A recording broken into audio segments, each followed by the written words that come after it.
VK Sharma Adarsh Vidya मंदिर शंकर विद्यापीठ आबू पर्वत कक्षा 9वीं हिंदी व्याकरण के अंतर्गत आज हम अलंकार विषय का अध्ययन करेंगे। अलंकार प्रकरण का पूर्व कालांश में हम अध्ययन कर चुके हैं।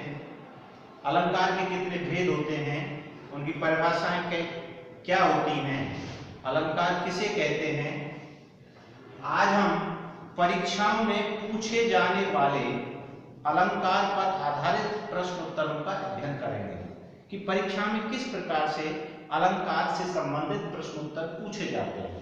प्राय परीक्षा में 2 प्रकार से अलंकार से संबंधित प्रश्न पूछे जाते हैं, जिसमें या तो काव्य की कोई पंक्ति दे दी जाती है और उसमें निहित अलंकार का नाम पूछा जाता है, या फिर कभी कभी किसी अलंकार की परिभाषा पूछी जाती है और परिभाषा के साथ ही उस अलंकार का एक उदाहरण भी पूछा जाता है। इसलिए हमें प्रत्येक उदाहरण की परिभाषा के साथ एक उदाहरण भी याद अवश्य रूप से करना चाहिए। गत परीक्षा में पूछे गए प्रश्नोत्तर में प्रश्न क्रमांक निम्नलिखित काव्य पंक्तियों में प्रयुक्त अलंकारों के नाम लिखिए। काव्य पंक्ति प्रथम है सत्यशील दृढ़ ध्वजा पताका, यानी यहां पर सत्यशील दृढ़ ध्वजा पताका स की आवृत्ति होने के कारण पहले तो यह है अनुप्रास अलंकार हुआ और उसके साथ ही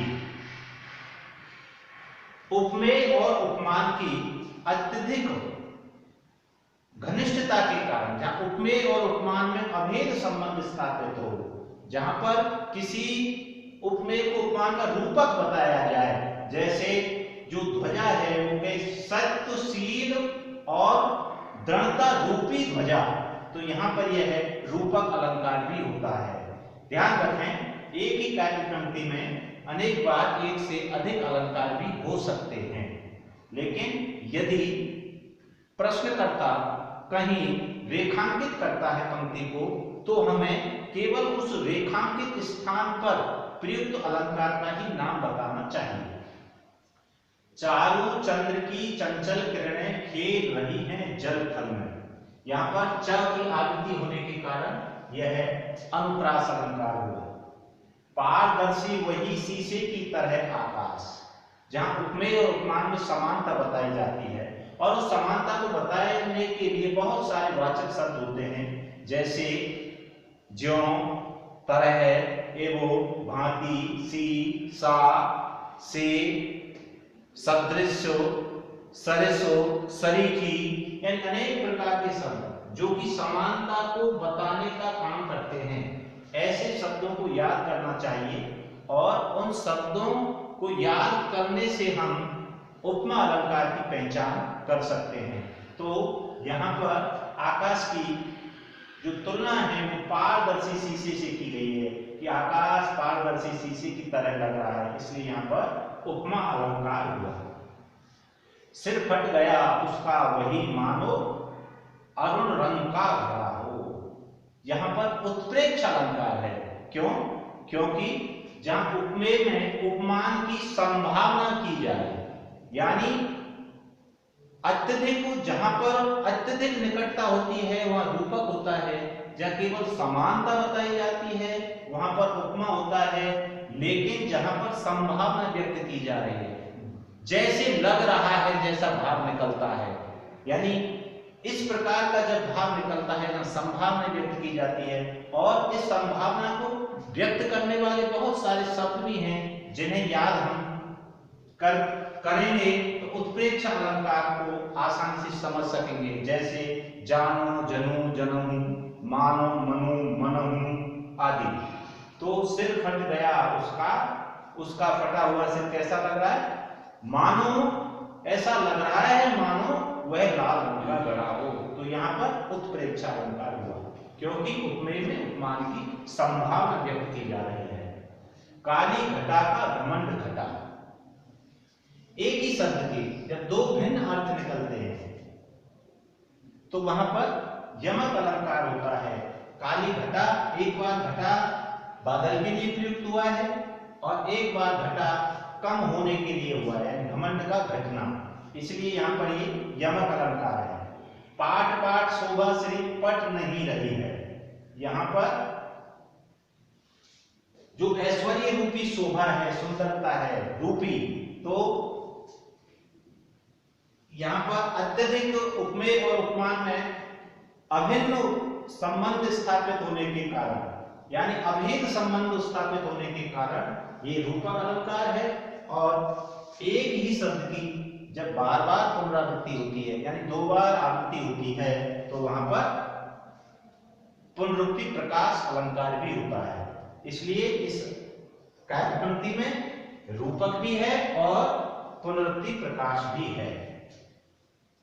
सुवासित भीगी हवाएं सदा पावन मां सरीखी, जैसा कि अभी मैंने पूर्व में बताया है कि सरीखी शब्द उपमा अलंकार का वाचक शब्द है जो समानता को प्रकट कर रहा है, यानी मां के समान बताया है सुगंधित हवाओं को, इसलिए ये यहाँ पर उपमा अलंकार हुआ।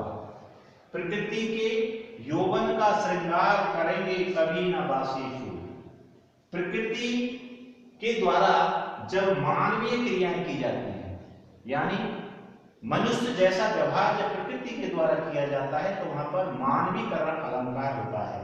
तो प्रकृति के यौवन का श्रृंगार करेंगे, यानी जो प्रकृति है उसका जो श्रृंगार है वो बासी फूल कभी नहीं करेंगे, यानी प्रकृति रोज नूतन पुष्पों के द्वारा ही मां प्रकृति का श्रृंगार करते हैं, यानी फूलों द्वारा मानवीय क्रिया की जा रही है, प्रकृति का श्रृंगार किया जा रहा है, इसलिए यहाँ पर यह है मानवीकरण अलंकार है। आगे नदियां पड़ी अपार घोड़ा कैसे उतरे पार, राणा ने सोचा इस पार तब तक चेतक था उस पार। जब किसी भी विषय को अत्यधिक बढ़ा चढ़ा के बताया जाता है, अतिशय रूप में प्रस्तुत किया जाता है, तो वहां पर अतिशयोक्ति अलंकार होता है, यानी अति रूप में बताना, यानी किसी चीज को बहुत बड़ा चढ़ा के बताना। जैसे महाराणा प्रताप के घोड़े के बारे में की जो तीव्रता थी, गति की जो तीव्रता थी, उसको कुछ बहुत ही बड़ा चढ़ा करके कभी यहाँ पर प्रस्तुत करना चाहता है, जिसका अर्थ निकलता है कि जब महाराणा प्रताप चेतक पर थे तो आगे नदियां पड़ी अपार, बहुत बड़ी अपार नदी थी, और घोड़ा कैसे उतरे पार।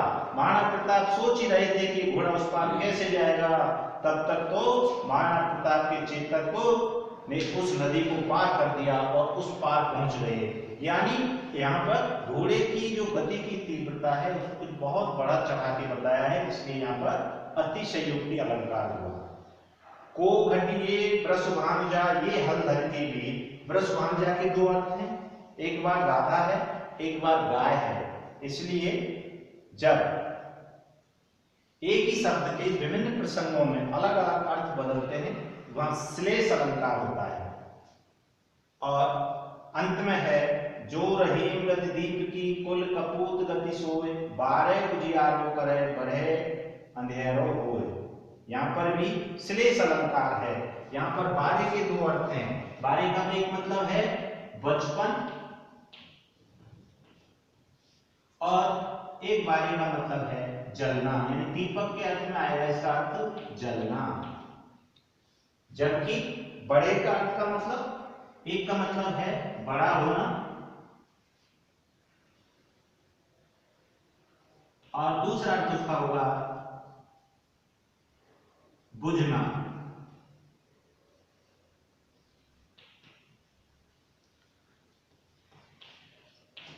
इसलिए यहां पर यह है श्लेष अलंकार हुआ।